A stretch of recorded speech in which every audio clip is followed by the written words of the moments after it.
भारतीय अभिनेत्री, मॉडल और डांसर दृष्टि खेमका धामी का जन्म 10 जनवरी 1985 को हुआ था।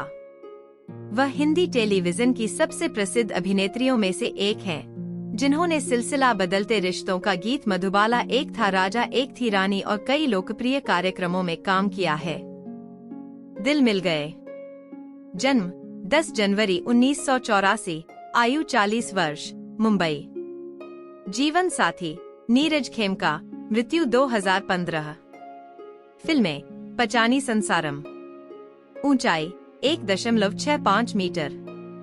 भाई बहन जयशील धामी। शिक्षा समाजशास्त्र में डिग्री। दृष्टि Dhami net worth in Indian rupees 8 रुपए करोड़। उन्होंने 2013 में कोरियोग्राफर सलमान यूसुफ खान के साथ झलक दिखला जा 6 में प्रतिस्पर्धा की और जीत हासिल की।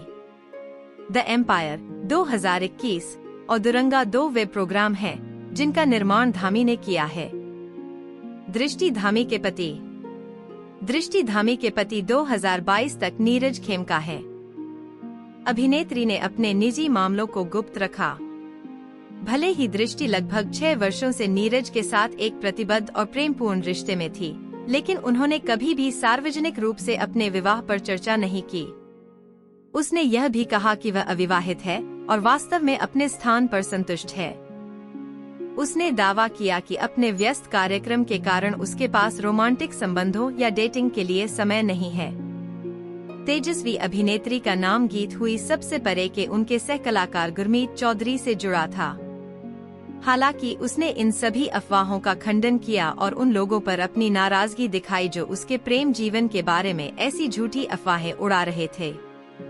वास्तव में बर्फ तोड़ने से पहले दृष्टि ने बहुत लंबे समय तक सिंगल और संतुष्ट होने का नाटक किया। जब वह डांसिंग रियलिटी सीरीज झलक दिखला जा में एक प्रतियोगी थी, तब प्यार का इजहार हुआ था। हाँ, यह वहाँ था कि अभिनेत्री ने आखिरकार दुनिया को अपने प्यार का एहसास कराया और यह स्पष्ट कर दिया कि वह नीरज को डेट कर रही है। दृष्टि ने अपने प्यार का सार्वजनिक रूप से ऐलान करने से पहले ही सोशल मीडिया पर साथ में बिताए अपने क्वालिटी टाइम और पार्टी की तस्वीरें शेयर करना शुरू कर दिया था। इसके अलावा सोशल नेटवर्किंग साइट्स पर अक्सर दोनों की मस्ती और बॉन्डिंग की तस्वीरें सामने आती रहती हैं। दृष्टि और नीरज के रिश्ते में भी किसी भी दूसरे जोड़े की तरह कई उतार चढ़ाव आए। उन्होंने अपने रिश्ते में कुछ मुश्किलों का भी सामना किया और ऐसा लगा कि वे अलग होने वाले हैं। हाँ, ऐसा लग रहा था कि यह जोड़ा अलग हो जाएगा और अपने अपने रास्ते पर आगे बढ़ेगा, लेकिन ऐसा कुछ नहीं हुआ और वे इससे दूर रहे। इसके अलावा ऐसी अफवाहें भी उड़ी कि दृष्टि के काम के कारण उनके खूबसूरत प्यार में दिक्कतें आ रही थी, इसलिए यह जोड़ा अपनी शादी को टालता रहा। दृष्टि और नीरज ने मुंबई में एक खूबसूरत समारोह में शादी की और सभी अफवाहों और अटकलों को तोड़ दिया। 21 फरवरी 2015 को इस जोड़े ने पारंपरिक हिंदू रीति रिवाज से शादी की। टेलीविले के नामी गिरामी लोग उनकी भव्य भारतीय शादी में शामिल हुए। नवविवाहित जोड़े ने शादी के बाद शादी के स्थान पर ही एक भव्य रिसेप्शन पार्टी रखी और एक बार फिर उसके सभी दोस्तों और अन्य अभिनेताओं ने जश्न में तड़का लगाया।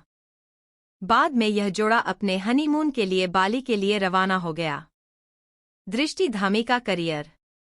दृष्टि धामी का पहला शो दिल मिल गए 2007। भारतीय चिकित्सा ड्रामा टेलीविजन सीरीज दिल मिल गए, जो 20 अगस्त 2007 से 29 अक्टूबर 2010 तक स्टार 1 पर प्रसारित हुई। यह स्टार प्लस पर संजीवनी, ए मेडिकल बून का अनुवर्ती था। शो की डिजिटल प्रतियां डिज्नी प्लस हॉटस्टार पर उपलब्ध हैं।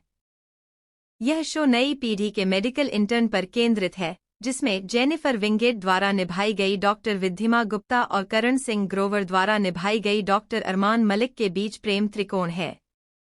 शिल्पा आनंद ने मूल रूप से डॉक्टर विद्धिमा गुप्ता की भूमिका निभाई थी, लेकिन बाद में उनकी जगह सुकीर्ति कांडपाल और फिर जेनिफर विंगेट ने ले ली।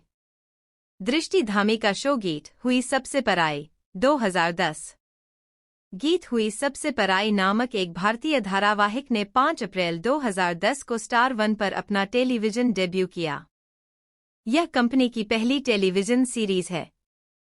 यह कार्यक्रम 14 दिसंबर 2011 को समाप्त हो गया और लाइफ ओके ने इसकी जगह ले ली। कहानी एक छोटे से शहर की महिला गीत पर केंद्रित है और कैसे वह व्यवसायी मान सिंह खुराना के अटूट समर्थन से अपने रास्ते में आने वाली सभी बाधाओं को पार करती है। दृष्टि धामी का शो मधुबाला 2012। मधुबाला एक इश्क एक जुनून नामक एक भारतीय टेलीविजन श्रृंखला 28 मई 2012 को शुरू हुई और 9 अगस्त 2014 तक जारी रही।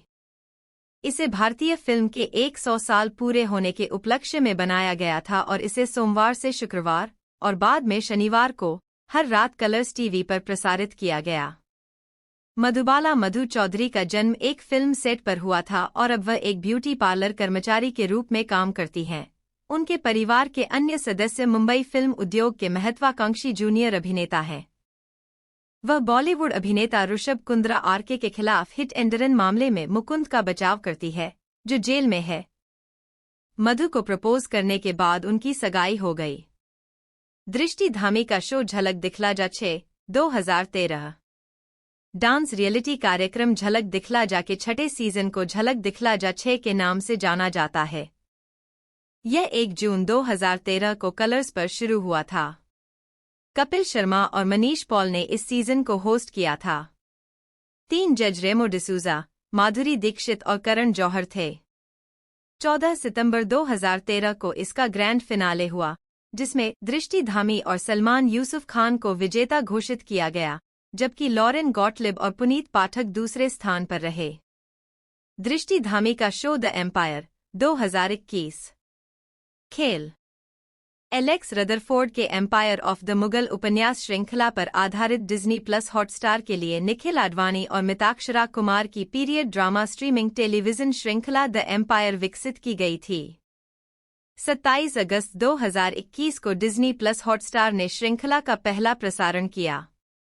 शो के पहले सीजन को आमतौर पर सकारात्मक समीक्षा मिली थी, जिसमें ग्राफिक्स सेटिंग, वेशभूषा और मुख्य कलाकारों के अभिनय की प्रशंसा के साथ साथ अपर्याप्त वीएफएक्स वाले कई दृश्यों की आलोचना भी हुई थी। शबाना आज़मी के सैन दौलत के चित्रण को विशेष रूप से सकारात्मक समीक्षा मिली। बाबर से शुरू होकर यह श्रृंखला मुगल साम्राज्य के उत्थान और पतन की पड़ताल करती है। अपने पिता उमर शेख के निधन के बाद युवा राजकुमार बाबर ने कम उम्र में फरगना में सम्राट का अभिषेक किया। उनकी दादी एहसन दौलत बेगम उनकी प्रमुख नैतिक अधिकार के रूप में कार्य करती हैं। वह अपने दरबारियों को कठिनाइयों, विश्वासघात और संघर्षों को सहने के लिए मजबूर करके उत्तर भारत को जीतने का अपना प्रयास शुरू करता है। मुहम्मद शायबानी खान खानजादा द्वारा पराजित होने के बाद उनकी बड़ी बहन को उनके जीवन के बदले शायबानी से शादी करने के लिए मजबूर होना पड़ा। फिर वह शायबानी के लिए भावनाएं विकसित करती है, लेकिन अंत में वह उसे धोखा देने का फैसला करती है और उसके बजाय अपने भाई के साथ रहना चुनती है। इसके बाद मुगल राजवंश की स्थापना तब होती है जब इब्राहिम लोदी हिंदुस्तान में पानीपत की लड़ाई में बाबर से हार जाता है। बाबर आखिरकार हुमायूं को अपना उत्तराधिकारी चुनता है, क्योंकि उसकी पत्नियां इस बात पर लड़ती हैं कि राज्य का उत्तराधिकारी कौन होगा।